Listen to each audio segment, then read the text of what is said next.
మండలం మన్నేటికోట ఎస్టీ కాలనీలో దారుణం వెలుగు చూసింది. 9 ఏళ్ల చిన్నారిపై వరుసకు బాబాయి రూపంలో ఉన్న మానవ మృగం అరాచకానికి పాల్పడింది.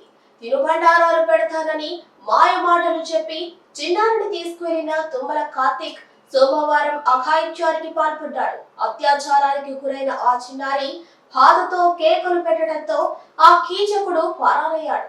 జరిగిన దారుణాన్ని తెలుసుకున్న తల్లిదండ్రులు ఉలోపాడు పోలీసులకు ఫిర్యాదు చేశారు.